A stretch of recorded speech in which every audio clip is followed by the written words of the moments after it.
PCP. Obrigada, Sra. Presidente. Cumprimento também o Sr. Presidente da ERSE.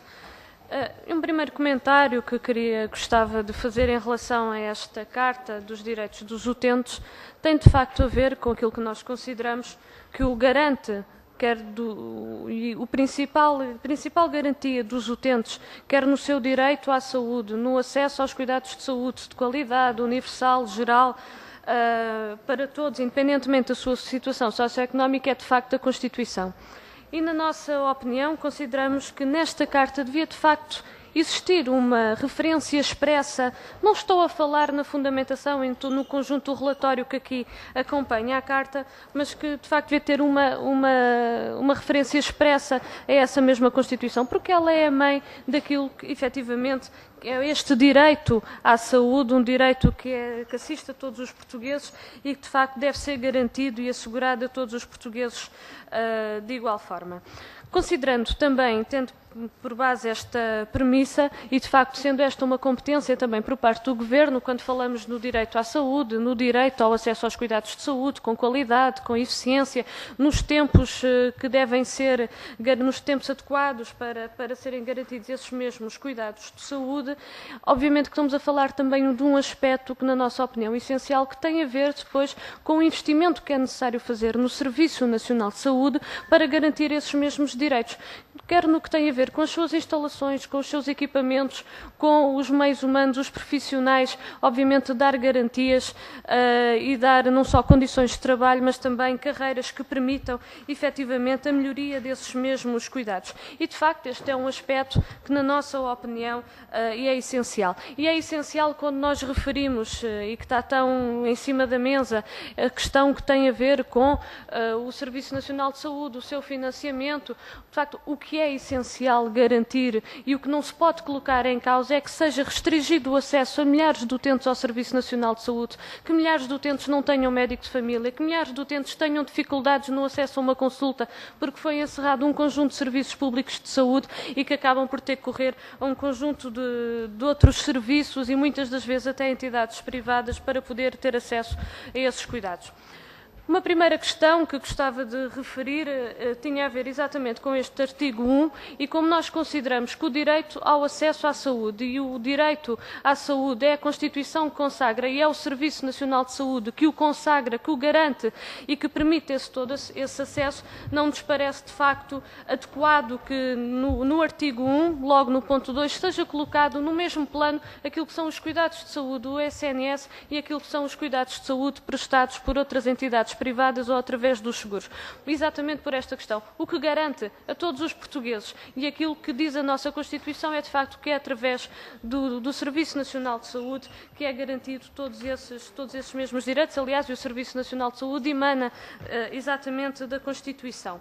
Preocupa-nos também um aspecto em relação a esta Carta e da forma como está colocado em plena igualdade, efetivamente, a premissa de se poder entender depois como, e esta até é uma proposta por parte do que vem no programa do Governo e que o PSD e o CDS estão de acordo, mas que o PS também tem caminhado nesse sentido naquilo que são as suas políticas, que é numa cada vez mais entrega dos serviços públicos de saúde para entidades privadas e o Serviço Nacional de Saúde cada vez tem um maior desinvestimento e abre espaço, efetivamente, para que esses privados vão ganhando mais espaço e que vão lucrando com aquilo que é um direito de todos os portugueses, como nós, efetivamente, colocamos. Queria-lhe colocar uma questão que tem a ver com, posso colocar no que tem a ver com o artigo 7º, que são os tempos, o acesso aos cuidados em tempo útil, e a questão que queria colocar, e estando de acordo com o que aqui é referido, naturalmente deve ser assegurado aos utentes os cuidados a que têm direito face à sua situação clínica, nos tempos máximos de resposta garantida e cumprir todos estes tempos que estão aqui estipulados, mas nós sabemos que, por exemplo, no Serviço Nacional de Saúde há um conjunto de equipamentos, de entidades que não tendo, por força do desinvestimento, por força de não terem o pessoal a trabalhar que deveriam ter, infelizmente não é possível, não conseguem cumprir este tempo. E isto tem a ver exatamente com o desinvestimento dos sucessivos governos neste mesmo Serviço Nacional de Saúde. Nestas situações, como é que a ARS, identificando uma situação em que ultrapassa estes mesmos tempos, qual é que vai ser a atuação da ARS se vier a verificar que a responsabilidade não é da instituição, não é dos profissionais, mas é sim do Governo que não investe nesses mesmos cuidados. Uma outra questão que queria também referir tem a ver com o acesso aos cuidados continuados integrados. Sr. Presidente, penso que já estou a atingir o meu limite, ainda não? Eu aviso. Okay, não está ali o relógio, mas eu tenho aqui o relógio. Faz favor, eu aviso. Uma outra questão que queria colocar tem a ver com o acesso aos cuidados continuados integrados e que queria que me explicasse quando refere os utentes do SNS, quando acedem a estas unidades, ao colocar quando acedem, podemos estar aqui a assumir que há um conjunto de utentes que poderão não aceder a estas unidades, mesmo que delas necessitem, mesmo que delas seja prescrito, seja recomendado, a que possam ter beneficiar destes mesmos cuidados face à sua situação. Nós sabemos que, efetivamente, a rede de cuidados continuados integrados no nosso país é insuficiente, não responde ainda àquela que é a necessidade por parte dos utentes. E como é que é garantido a todos os utentes que necessitem exatamente estes mesmos cuidados, que é garantido que os tenham?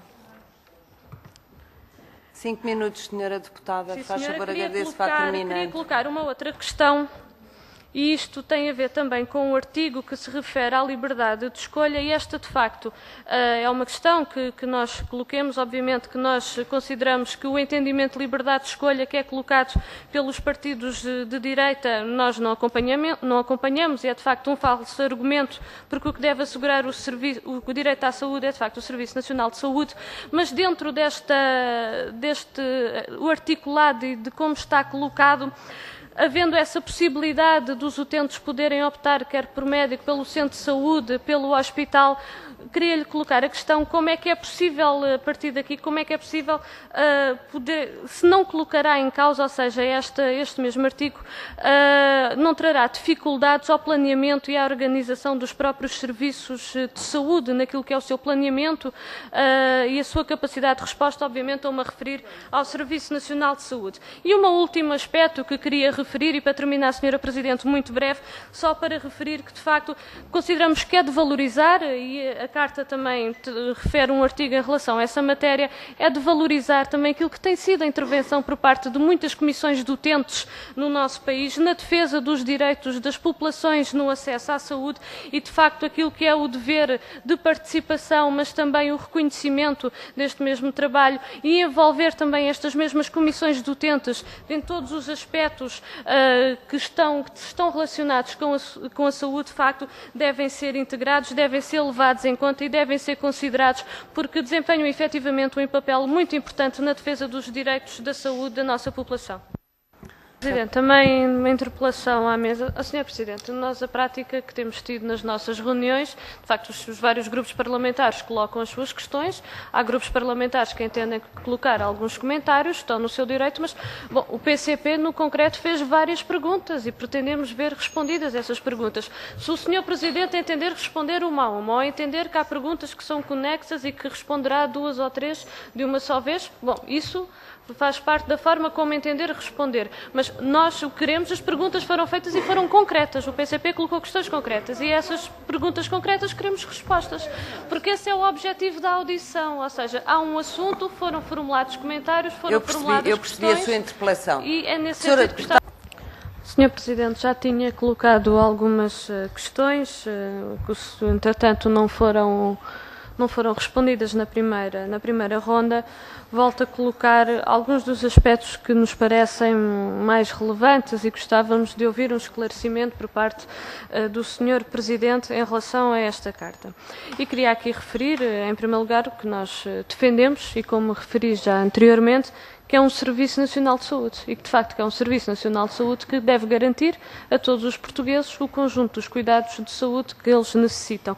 Refutamos completamente esta ideia por parte, e que vem no programa do Governo, de um Sistema Nacional de Saúde em que colocam outras entidades para a prestação desses mesmos serviços. Ou seja, deve ser o Estado e o Serviço Nacional de Saúde a garantir os cuidados de saúde que os portugueses necessitam.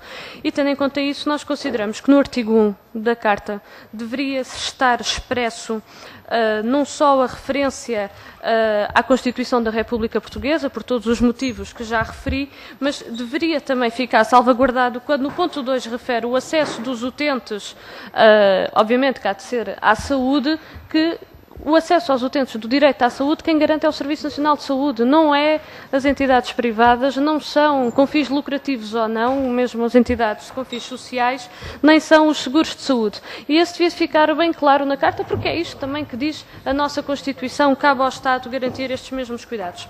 Queria-lhe pedir um esclarecimento em relação à linha D do artigo número 2, quando refere de uma das características do acesso dos utentes, que é a igualdade e a equidade, de acordo, mas ao referir o que refere a nossa Constituição é que efetivamente esta igualdade no acesso é independente das condições socioeconómicas por parte dos utentes.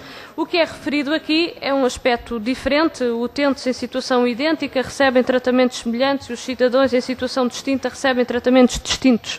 Não é isto que está referido. Queria que pudesse esclarecer esta linha. Uma outra questão, que também já tinha referido, tinha a ver com o artigo 7º e o acesso aos cuidados em tempo útil.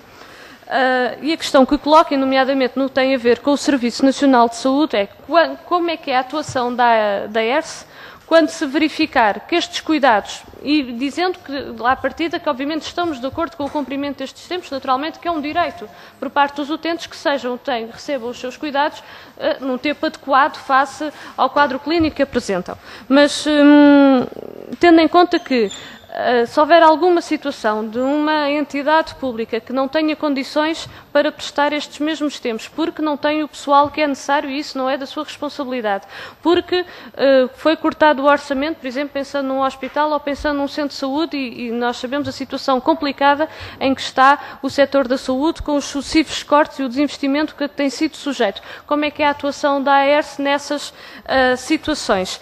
Queria colocar também a questão em relação ao ponto que tem a ver com os cuidados continuados integrados, que refere que os utentes do SNS, quando acedem a estas unidades, têm direito a um conjunto de cuidados. Mas o que deve ser salvaguardado é, de facto, os utentes que necessitem destes cuidados, todos eles deviam estar salvaguardados e que deviam ter acesso a estas mesmas unidades de cuidados continuados, integrados, e que nós sabemos que, efetivamente, há aqui insuficiência da rede no nosso país, e esta devia também ser salvaguardada.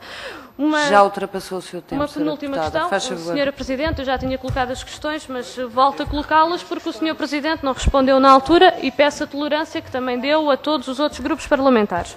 E vai ter, com certeza. Só duas últimas questões que têm a ver com esta possibilidade dos utentes poderem escolher o médico de família, o centro de saúde ou o hospital, se isto não poderá criar dificuldades no planeamento, na gestão, na organização, não tanto na gestão, mas no planeamento e na organização dos serviços públicos de saúde, porque como é que é previsível para saber para onde é que se dirigem esses mesmos utentes?